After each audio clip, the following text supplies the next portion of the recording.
Agora, a inteligência artificial, ao mesmo tempo, ela gera uma bênção e uma advertência, né? Eu confesso para você que eu estou com um sério problema da inteligência artificial, o medo.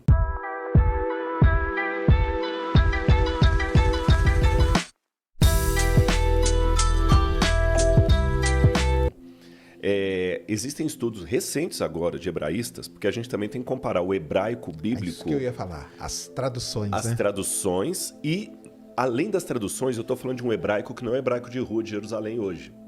Um hebraico de 2000 anos, com o aramaico. Então tem que estudar essa língua antiga à luz das línguas da época. Teve um filme chamado Desmundo, não sei se você já viu esse filme, se não assista, é engraçado. Não, é? É um filme brasileiro em português e eu vou te desafiar. Você não vai conseguir entender sem legenda. Eu, quando assisti o Desmundo, eu falei, eu não consegui entender, porque eles fizeram de propósito o filme Desmundo com o português da época de Cabral. Saquei. A gente não entende, é português, moiça, loiça, você entende palavras soltas assim, sabe? É igual pegar um livro, tipo, o pessoal fala, você pega o Shakespeare originalzão, você não entende nada do inglês, porque é outro inglês, né? Arcaico e tal. Eu tô falando de coisa de séculos, agora imagina a Bíblia, milênios. Sim. Então eu analiso com o contexto. A palavra hakia, que aparece no hebraico, ali, correlata a outras palavras das línguas do Oriente Próximo, não significa domo. Até o contrário, a Bíblia ela vai na contramão de alguns mitos sumerianos. Vários deles, vários. A expressão mais correta para traduzir hakia é expansão Olha só que dos legal. céus. Hakia em grego, sabe? Então, e tem um lado poético também. Olha, veja bem, você é um camarada que estuda ciência, mesmo que você já me esclareceu que a sua área é petróleo, fóssil, mas você já tem um conhecimento muito grande também de astronomia. Um pouco, né? Não, a gente lê e vai tendo, né? Você vai tendo. Mas eu tenho certeza que você fala o seguinte, Rodrigo, lá estava um pôr do sol lindo. Você deve usar essa expressão. Ah, sim, claro. Agora, imagina eu pegar a palavra do Sérgio daqui a 2000 anos e falar assim, não, o Sérgio acreditava que o sol gira em torno da Terra. Por quê? Está escrito aqui, olha, um dia o profeta Sérgio encontrou com Rodrigo e falou, veja que pôr do sol lindo. Não vou interpretar. Se ele falou pôr do sol, é porque o sol que está baixando. Exato. Ou seja, até quem trabalha com ciência usa linguagem sim, com certeza. observacional. Até um livro técnico de ciência chama átomo, o que eu sei que não é átomo, porque o átomo é divisível. Ainda está chamando de átomo até hoje. O historiador está chamando o nativo do Brasil de índio, sendo que é um erro pentencenário, pensando que eram as Índias. Isso eu falo pro pessoal aqui, a gente tem muitos problemas semânticos, né? Exatamente, e a Bíblia é um problemaço. problema semântico. A Bíblia não foi escrita para ter esse rigor científico que muitos querem, tá certo? Ela fala de um ponto de vista observacional. Você vai encontrar lá, por exemplo, no milagre de Josué, falando assim, sol, detente no vale, o sol... Lua para também. É a linguagem observacional. Agora, daí falar, não, é porque ela é plana e tudo mais. Jesus também falou que o grão de mostarda é a menor de todas as sementes. Mas se você trouxer um botânico aqui, ele vai mostrar semente menor do que o grão de mostarda. Então, Jesus mentiu. Na Bíblia, o morcego é apresentado como ave. Mas aquilo foi antes da taxonomia biológica. Lógico. Então, com todo o respeito que eu sempre tenho para os que pensam diferentes... Desculpe-me, quem defende terraplanismo baseado na Bíblia não faz exegese, faz um desserviço à Bíblia. Entendi. Porque lê a Bíblia a pontapé. Aí cria um problema, que até eu vou achar a Bíblia um livro ridículo. Sabe, eu sou um pouquinho mais criterioso. Creio na Bíblia, e o Sérgio sabe disso, e eu agradeço mais uma vez. Você sempre foi muito respeitoso comigo desde a primeira vez, Sérgio. Tanto é que está me dando espaço aqui. Eu creio na Bíblia, mas eu não sou crédulo, eu sou crente. Qual que é a diferença? O crente, se eu pegar na etimologia da palavra, é aquele que crê a partir de uma evidência. Porque a palavra fé na Bíblia, pistis, em grego, ou emuná, em hebraico, significa certeza que advém de uma possibilidade... convicção que advém de uma possibilidade de certeza. Esse é o sentido etimológico da palavra fé na Bíblia, nas línguas originais. Então a fé não é gratuita. O crédulo é aquele sujeito que ele acredita por amor da crença, é o ingênuo.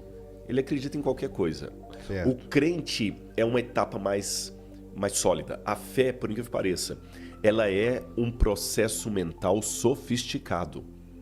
É diferente da credulidade. Tem uma passagem na Bíblia, em Hebreus capítulo 11, que fala assim: fé é a certeza das coisas que se esperam, a convicção de fatos que não se veem. Ah lá, tá vendo? Olha, mas calma. Quando coloca lá certeza, o autor está comparando a fé a um documento de propriedade, a palavra hipóstasis que aparece lá. É um documento de propriedade que o imperador dava para um soldado, garantindo, olha, quando você se aposentar, se você não for cidadão romano, você e sua família serão cidadãos romanos, você terá uma propriedade e uma aposentadoria. E o soldado passava a vida toda brigando e confiando o quê? Na terra que ele ainda não tinha visto. Mas ele, por que ele acreditava naquela terra? Porque ele tinha um diploma, ou hipóstasis, diploma em latim. Um papel ali assinado pelo cara, e tem lastro. Então, a comparação é, aquelas pessoas que morreram na Bíblia, elas tiveram uma evidência que o Deus da Bíblia é o verdadeiro e não o Baal. Por isso que elas morreram crendo. É diferente daquela credulidade ingênua que as pessoas pensam assim, crê em qualquer coisa. Aí é complicado do lado de cá, porque se eu usar esse critério de fé, qualquer coisa pode. Se eu falar com você que o Thor é Deus, vale. Entendi. Você entendeu? O que Odin vale. Ou seja, o que me separa do ateísmo é apenas um Deus e um livro. Se não fosse esses dois, eu seria ateu. Ou agnóstico. Entendi. Eu sempre dou o exemplo do manuscrito porque a inteligência artificial foi usada para ajudar na tradução, né? E agora a inteligência artificial está sendo usada na tradução de cuneiforme. Cuneiforme, que é escrita no barro, né? É escrita no barro. E a vantagem dela, tanto para a escrita no barro, cuneiforme, como para os manuscritos do Mar Morto, é o seguinte. Por exemplo, lá no Museu do NASP, eu tenho alguns tabletes cuneiformes originais. Caramba, que Eu tenho alguns originais que a gente conseguiu. E tem um que ele está quase todo apagado. Daqui a pouco não vai ter mais. Tanto é que eu nem coloquei em exposição. Com a inteligência artificial, pode ser que eu consiga traduzi-lo. Sim. Porque ela consegue ver... tem os padrões, né? Os padrões. Agora, a inteligência artificial, ao mesmo tempo, ela gera uma bênção e uma advertência, né? Eu confesso para você que eu estou com um sério problema da inteligência artificial, o medo. Vou falar qual é. A inteligência artificial, para mim, ela veio para ficar. E não tem, é como eu não querer saber de internet. Não tem como. Um acadêmico hoje que não mexa com a internet, não tem celular, ele já está fora. Sim. Né? Pode ser um monstro, pode ser um dinossauro do conhecimento, está fora. Então, eu me rendi à internet. Eu sou da old school. Quando eu comecei a dar aula na universidade, eu dava aula no quadro, olhando o aluno lá, aluno pedindo para sair mais cedo, chegando mais tarde e tal, fazendo chamada. Hoje eu dou aula para uma câmera. Eu dou aula na pós-graduação, é uma câmera e aluno em todo lugar me assistindo. Isso. Eu me rendi. Adaptou, né? Eu me adaptei, me converti, mas as minhas preocupações vêm. Qual é a minha preocupação com a inteligência artificial? Ela pode nos tornar cada vez mais burros. Porque, vamos ser sinceros, Sérgio, para que eu vou estudar? Eu estudei acadiano, estudei egípcio, estudei aramaico, hebraico e grego. E latim. Não sou fluente nas 6. Dou pro gasto, porque tem coisa também que você estuda, mas não usa, você vai esquecendo. Sim, claro. Não tem aquela fluência. Não vai me dar um texto agora em acadiano, eu vou ler para você.